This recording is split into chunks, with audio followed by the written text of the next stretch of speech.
Hey, hi everybody. How y'all doing today? Grand rising. Good morning. Good day. Good afternoon. Good night. Whatever time it may be when you see this. I hope all is well and this video finds you in peace and harmony. Y'all see the title, right? So you want to be married. I know there are many people who are anxious to be married. And if I had really known the depth of what uh, I would have to face in a marriage, I would have reconsidered before rushing into it. Especially if I had realized the things within myself that was unhealed and undealt with, that were not dealt with, not dealt with. Um, so I just wanted to do a little video to kind of spark some things in your mind, get your wheels turning in regards to marriage and how people perceive it, because society has given us this definition meaning of marriage just real, for the most part, superficial, um, and based on love, but a superficial love, um, conditional love, if you will, in some aspect. But yeah, so here we go. I'm going to try not to make this long. I won't be before you long. That's how they say it, how the preacher said in service. You know, when they say I won't be before you long, expect to be before them long, them to be before you long. um, anyway, um, the Encyclopedia Britannica, or Britannica.com, or you can Google it, the definition of marriage. This is what is given for us as the definition of marriage: a legally and socially sanctioned union, usually between a man and a woman, but we know these days it could be, we just gonna say between two individuals. Uh, Between two individuals that's regulated by laws, rules, customs, beliefs, and attitudes. Now you can go back because there's a little more to it than that they put in there, but I wasn't about to write all that down and I wasn't about to say all that. But if you want to get a little more in depth about society's meaning of marriage, then you go right on ahead and Google it. Um, but that's how society, that's how it's described as a legally and socially sanctioned union. Um, but it's deeper than that. It's way deeper than that.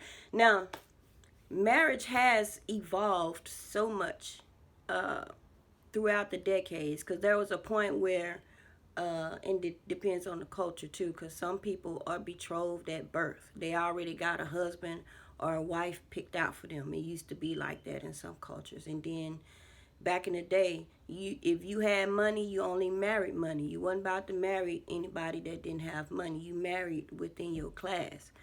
Um, and over time, as things change, as things change and evolved, um, the way marriage was conducted and how it is has changed and evolved. But I am here to tell you that marriage, first of all, begins in the spirit. It don't begin when you meet somebody and you're like, oh, she's so fine, he's so sexy, oh, he makes my heart skip a beat and all that. It don't start. It's not that. Marriage takes place in the spirit. It's two souls that's already uh, connected in the spirit and already have um, a mission set out for them that they are to do together. Now, when these two souls meet, you know, that's a divine timing thing. You can't really pinpoint or say. You don't know the day or the hour when you're going to meet that person. But you can feel them. Sometimes you can feel a drawing within your spirit of this person. And sometimes you can even have dreams of visions about this person. You may see the silhouette, you may not necessarily see the face, or sometimes you may see the face. Anyway, I don't want to take y'all off too much, but like I said, I believe marriage begins in the spirit. And uh, these days, marriage is more superficial than anything. Marriage, for the most part, is based off how you feel emotionally. Sometimes people marry somebody that they don't even have a spiritual connection to. They just marry them because they're attracted to them. They believe they love them on some level, and they feel like they could spend the rest of their life with them, and they want to have babies or whatever. Uh, but is way more than that. I won't try and do everything in this little video because I wanna discuss marriage the traditional way as people normally do it. You know, a man meets a woman, they fall in love, they get married, they have kids. You know, they put their finances together and all that. But I want to focus more on the spiritual side of marriage because uh, that's where it's really going down.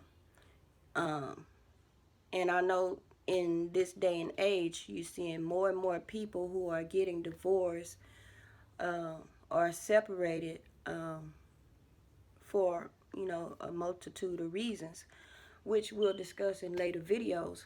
Um, but right now, I just wanted to give you some things that you can consider. If you're considering marriage, you know what you're getting into.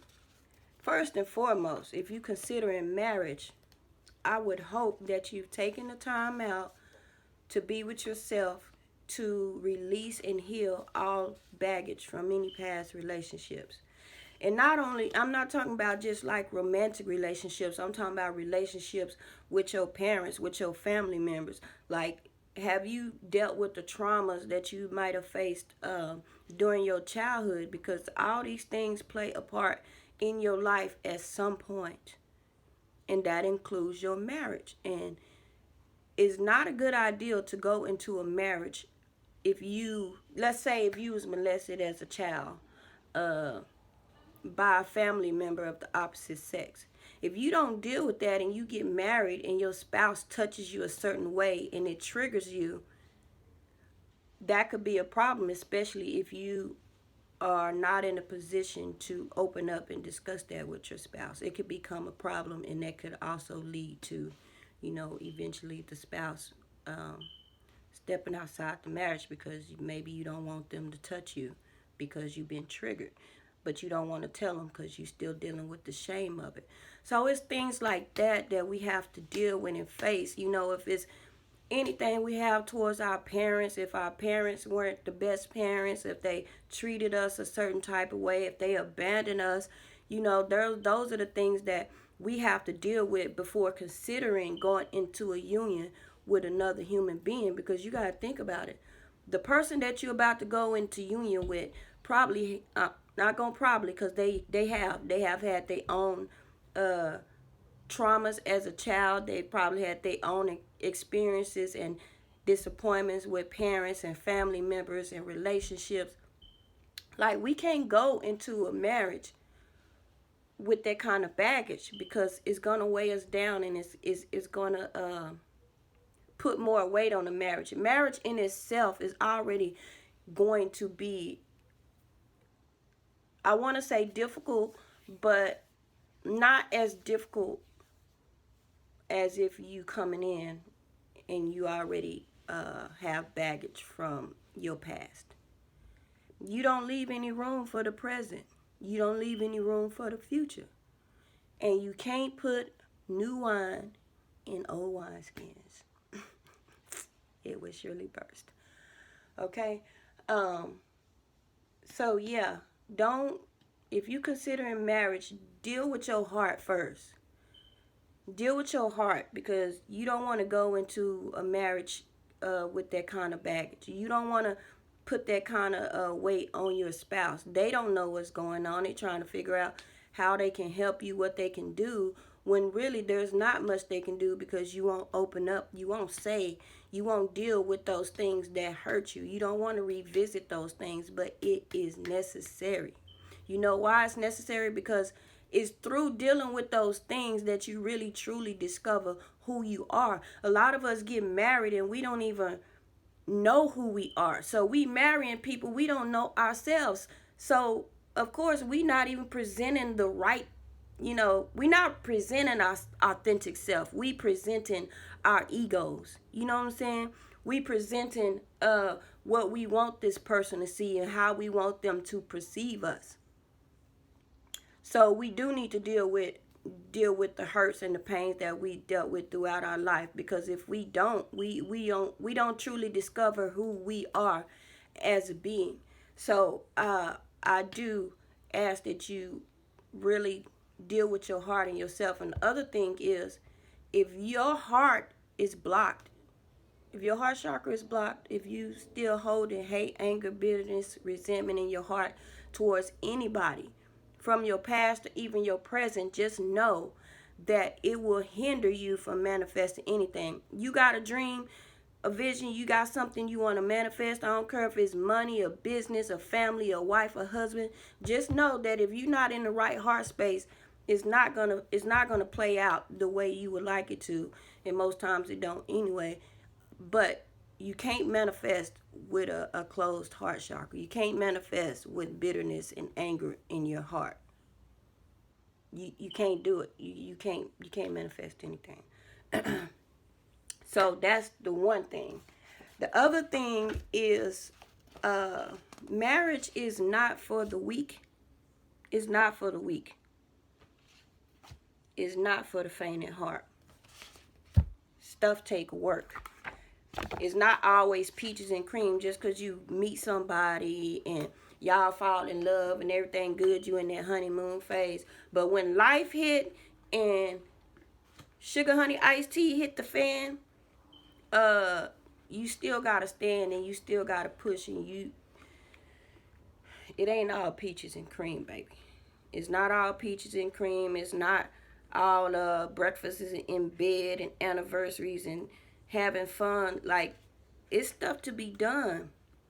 You know, people take marriage at face value, but it's so much deeper than that. We all have missions to complete. We all have generational curses to break. And uh, most times, a spiritual marriage um, is going to break generational curses. The person that you connected to in the spirit that's supposed to be your life partner, y'all both have something. Y'all both share something similar. But y'all both also have your own individual power and gifts that you both will use in order to break generational curses in y'all's lives, in y'all's family lives, and also to build, not just spiritually, but to build materialistically, build a business. Uh, is so many levels. Like, I can't even do it all in this video. Uh, and me being a Gemini, I sure try.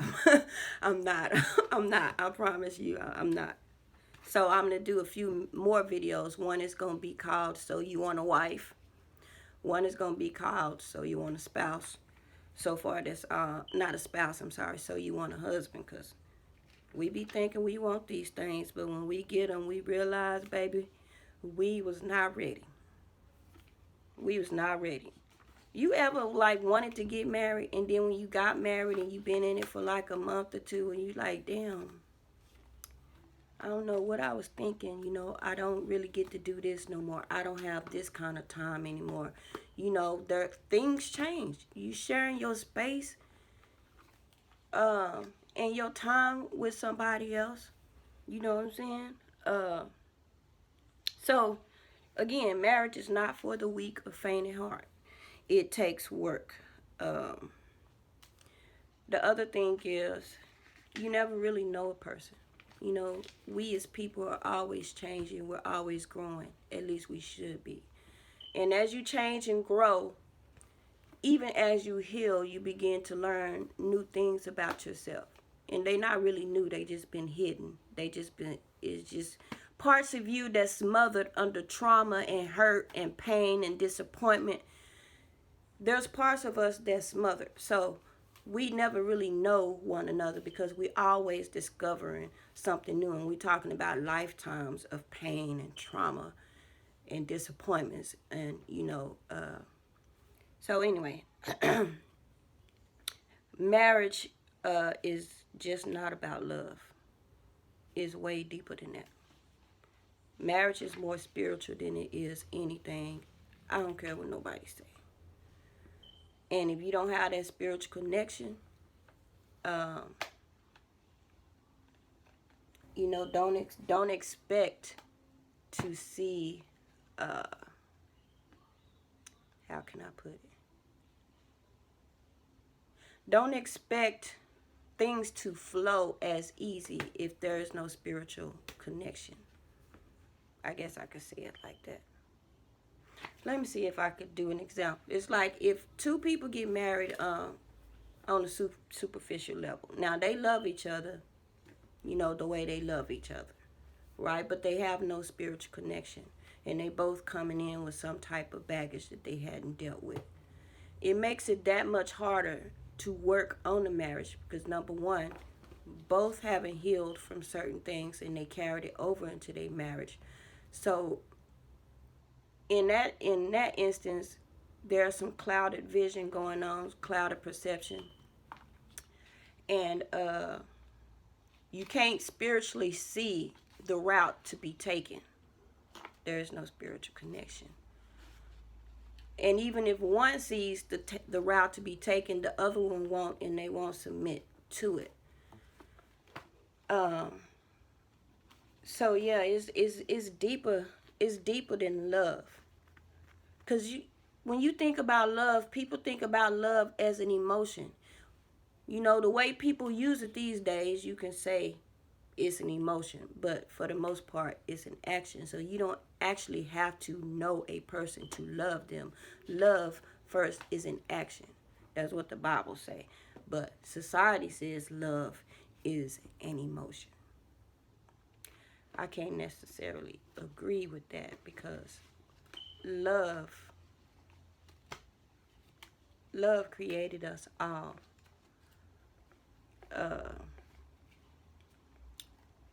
But yeah, it can be an emotion, but for the most part, it's an action. So the action word love, you can love anybody. You can love a homeless person by just giving them $5 to get them something to eat. That's an act of love. You know what I'm saying?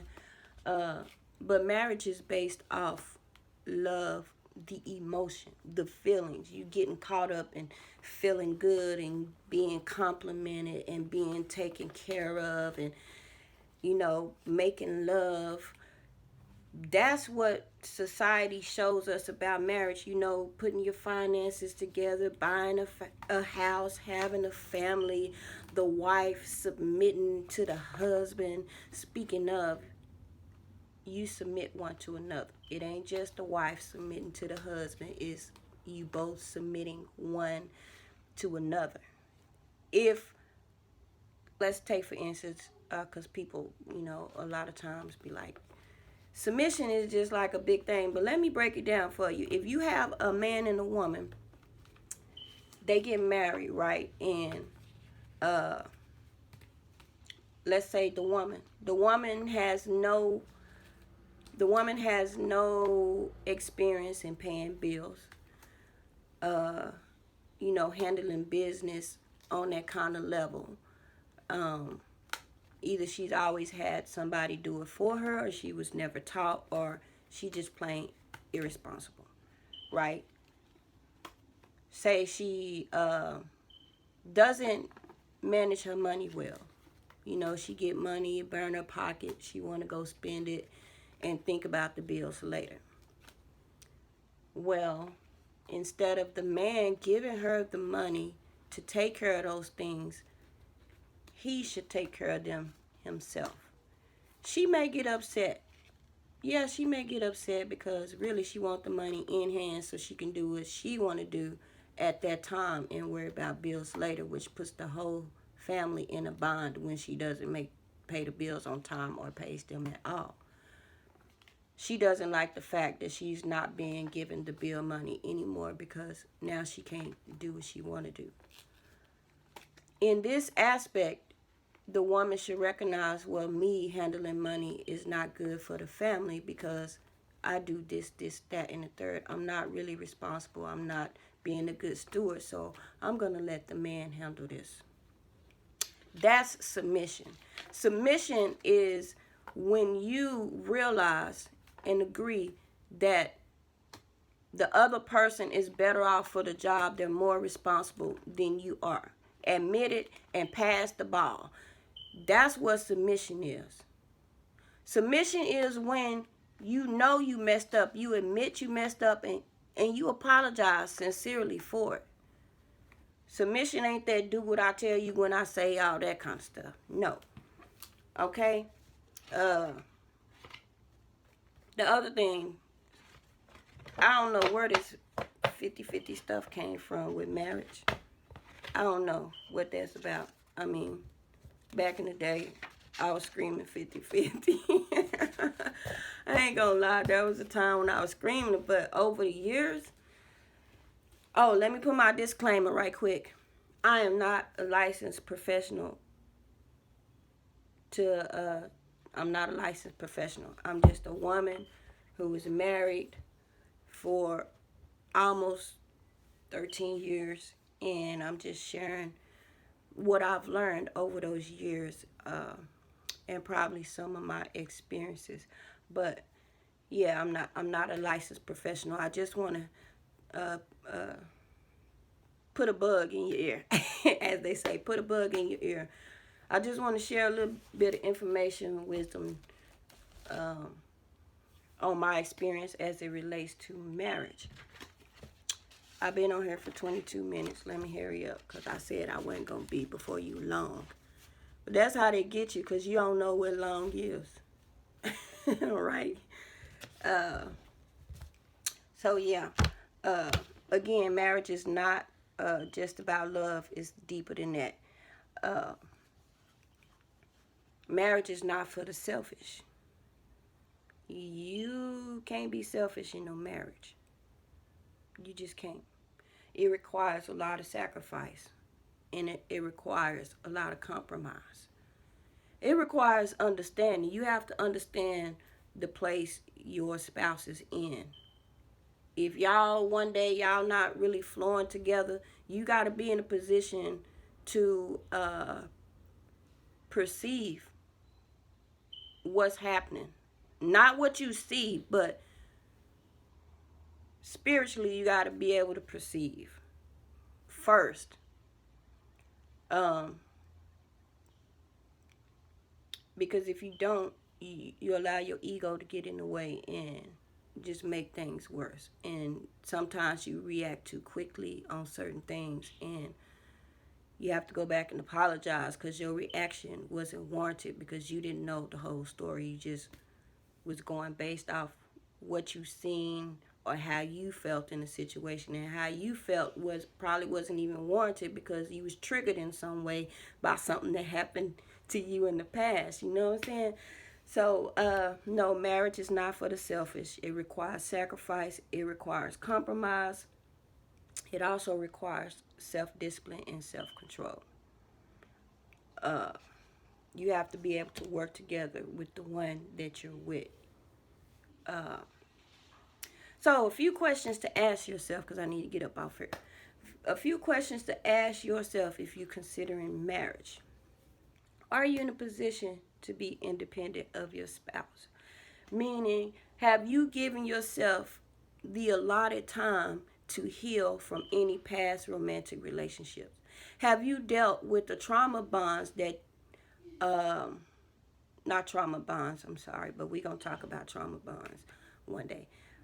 Have you dealt with the traumas and disappointments uh, that have happened in your life from childhood up to the present? Uh, Especially those things that will um, cause problems within the marriage. Um, are you financially secure within yourself? And when I say that, I'm not saying you got to have bukus of money stacked up. You working on it, yeah. But I'm talking about your work ethic. And this can be work ethic within the home if you choose to be a homemaker and you just taking care of the kids, teaching the kids, keeping the house clean, making sure everybody got dinner, clean clothes and stuff. That work ethic, or if your work ethic, going to a 9 to 5, or you're an entrepreneur, you got a business, whatever. Uh, are you going to be able to be independent of your spouse? Do you even know who you are? Do you know what you like? Do you know yourself as a being already? Because if you don't know yourself as a being, if you don't know your worth, if you don't know what you bring into the table, um, that could present a problem within the marriage. Because what happens is you become codependent on the spouse for a lot of things. If you don't know your worth and your value, you expect your spouse to always compliment you, always show you attention in these things, and when that doesn't happen, you feel some type of way. Or if you don't have a good worth ethic, a strong work ethic, excuse me, you could become codependent on your spouse for finances, um, or just to do certain things for you. Um, have you released the baggage? Have you released the baggage from Tyrone and John and whoever? Have you released the baggage from your pops, your dad, from your mom? Have you let go and forgiven people who have hurt you, disappointed you in some kind of way? Because really and truly, at some point, you got to take responsibility for your own actions. Everything you do, especially if you're an adult, everything that you do today, you have a choice.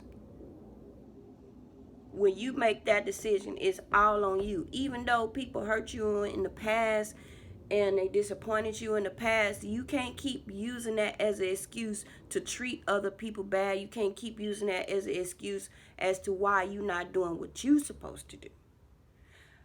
You would think that if you've experienced a lot of things previously, that you would take those things and learn from them and learn what not to do to other people, but it don't for some reason happen like that for the most part.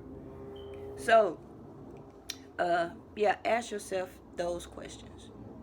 Another question: are you ready to share your space with another person? Because I want you to consider your spouse probably wasn't raised the way you was raised. Your spouse could have had a mom who didn't force them to clean up. They was just responsible for cleaning up their room, so they probably didn't learn how to wash dishes properly and things like that. Or one spouse could have had a parent who was always absent, so they pretty much took care of themselves um, for the most part, and so they learned in being independent at an early age. So you got to think about all those kinds of things. You know, is so many aspects of it. You know, as far as finances and having a family. You know, um, are you ready to lay down your ego? Because our ego is what prevents us from doing a lot of things. Um, a lot of us hide behind our ego. We hide behind our ego, not realizing that it's our ego that keeps us from our happiness. You know what I'm saying? That's the other thing. Are you happy? Are you happy within yourself? That's a question you need to ask you, because if you're not happy alone, if you're not happy within yourself, if you can't tap into the joy within yourself, then you're not going to be happy with another person. You may be happy for a little bit, but I guarantee you your ego will find a reason not to be happy. It'll be searching because you're not happy within yourself.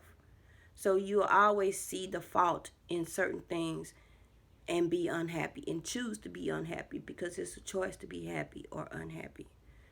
No person outside of ourselves can, no person outside of us can make us happy. We have to be able to make our own selves happy. Um, so, yeah, you got to be really willing to let that ego die. And as you do that, as you let your ego die, also, you discover new parts of yourself that's been smothered. Wow. So, your authentic self, your authentic being is being smothered by the thorns. If you think about that passage, that parable in the Bible about the seeds, right? You have the seeds that fell on rocky ground. You had the seeds that fell on stony ground. You had the seeds that fell off the road. You had the seeds that fell uh, in thorns, I think. But the seeds that fell in the thorns, I'm probably saying it wrong, but y'all can go and read the parable. It's in one of those gospels. Uh, the seed that fell on in the thorns, it the seed was smothered by the thorns, and the thorns are supposed to represent the trials of life, right? So our authentic self has been smothered with the trials of life, pain, trauma, things that happen to us as children, teenagers, young adults. Those thorns have wrapped around and smothered and put our authentic selves in bondage. So, yeah, you know, it's work to be done on the inside. You can't just rush into marriage. I'm going to have to revisit that again because yeah. Anyway, I'm almost done, y'all. Marriage is a training ground, right? And I say this because when you enter into a marriage and you two people living in this living space, um, you see things about each other that most people don't see. When you in your living space, you should be able to be vulnerable. You should be able to be you. You should be able to be free. A lot of times your spouse see a side of you that most people don't see. They see the parts of you that you would like to hide from the world. But then there's parts of you that you hide from your spouse. Um, that ain't really freedom. But yeah, it's a training ground because your spouse shows you yourself. They help you recognize things that you need to work on. They also help you learn how to deal with people in the outside world, because you have to learn to control your attitude, to control your emotions, to control, what you're thinking about. Um, Another question that you can ask yourself if you are considering marriage is, uh, what kind of foundation you all want to set for your children, for your family. That is something that should definitely be discussed. First, within yourself, you have to have a vision for yourself as it relates to your family and the foundations, the morals and values, the beliefs, faith, religion. If uh, you have to ask that to yourself first. And when you meet somebody and you're considering marriage, that should be something that you both discuss, because you don't want to be a person who wants to discipline your children a certain way and then your spouse is going a whole total opposite direction with discipline. Uh, You may want to teach your children certain things. Like, a lot of families are big on education in the educational system, the public system, and some people prefer their children be educated through the school of life, meaning maybe they want to homeschool, maybe they want to teach them education through the experience of life, with planting gardens and learning different things, just learning just by living life. Uh, Another question you can ask is, this is probably pretty much the same as what I said about the foundation you set for your children. But do you and your potential spouse have the same vision as far as the direction of how the family is going to go? Again, that's faith, religion, how you teach the kids, how you discipline the kids, things like that. Uh, More importantly, do you know what you bring into the table? Some people go into marriages don't even realize their worth. They don't. And a lot of times when they go into a marriage and don't realize their worth, they tend to get used, you know, kind of, sometimes becoming a doormat or even being people pleasers. Now, if you don't know what you bring to the table, you'll always find yourself trying to go above and beyond, because in some instances you may feel like you're not good enough. So you need to know what you bring into the table in the marriage. You need to know your worth. That's on both sides. You need to know and recognize what your spouse is bringing to the table. And I'm not talking about just finances. That's a given, because we need money. We need finances to live here. Uh, but spiritually, what are you bringing to the table? Uh, what kind of knowledge can you bring to the table? How can you help one another grow spiritually? How can you help one another grow financially? How can you build each other up? How can you help one another expand, um, broaden your horizons? Marriage should be about building each other up and then co-creating, building your children up, breaking generational curses. I mean, it's so many things. But I want you guys to ask yourselves those questions. I want you to really consider if you're really ready for marriage. Because I know in the church, it's taught marriage is a big, thing. It's better to marry than to burn. A lot of people want to hurry up and get married so their bed can be sanctified and they can just have sex and not feel bad about it. Uh, some women want to be taken care of. Some women just want companionship. Shoot, some men want to be taken care of if they operating in their feminine energy more than their masculine energy. Uh, but yeah, marriage is not something to be taken lightly and not something to rush into, especially if you don't really understand what you're about to get into. So I don't advise getting married if you have not learned yourself to an extent to be confident in who you are as a person and knowing your value and what you are bringing to the table. Um, and again, marriage is more spiritual than it is anything, and it begins in the spirit.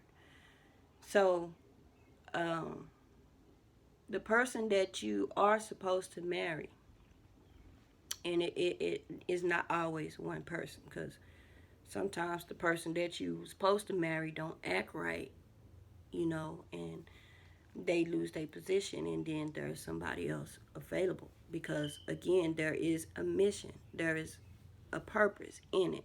It's just not for y'all to be all in love and you know, making love, and you know, is not just about that. So I'm gonna end this right here for now. But thank you guys for listening. If you have made it this far, um, give me a little emoji, a little star or something. Whatever emoji you choose, um, just keep it respectful. Also, hit the like button. If you feel this could benefit someone else, I cannot talk, y'all. If you feel this could benefit someone else, I ask that you share this video. Um, and if you're looking forward to more content, hit the subscribe button and hit the bell and hit all notifications so that you will know when I upload new videos. So again, stay tuned for So You Want a Wife, and stay tuned for So You Want a Husband. Okay, because it ain't all it's cracked up to be. You have to be ready. I'm not saying it's gonna be uh bad. I'm just saying there's things that happen within a marriage that uh if you're spiritually in tune, it'll be easier to deal with than if you're not spiritually in tune. And you know, for the most part, it should be peaches and cream. You both should flow together. But there's sometimes when it just don't work out like that. And again, a lot of times people marry immaturely, like they haven't taken the time out to really get to know themselves or even to know what they want. So excuse me, stay tuned and be on the lookout. Again, thank you all for listening. Oh, real quick, I'm working on some new content as it relates to vibrations. I want to do a video to show the difference between the action of a low vibrational person and the action of a high vibrational person. And when I say that, I mean like low vibration, I mean they just operate within their lower three chakras, they root, sacral, and solar plexus chakra. And when I say high frequency, I mean someone who operates within all their chakras. Their chi is balanced. Their chakras are balanced and open, and the energy is flowing through evenly. But anyway, yeah, I just want to put that bug in y'all ear. Thank y'all again for listening. Y'all have a wonderful day. And really consider, if you're thinking about marriage, really consider if you are ready and if the person that you're considering is the right one for you. Okay? Y'all have a wonderful, wonderful, a wonderful, peaceful day. I gotta go to work. Holla.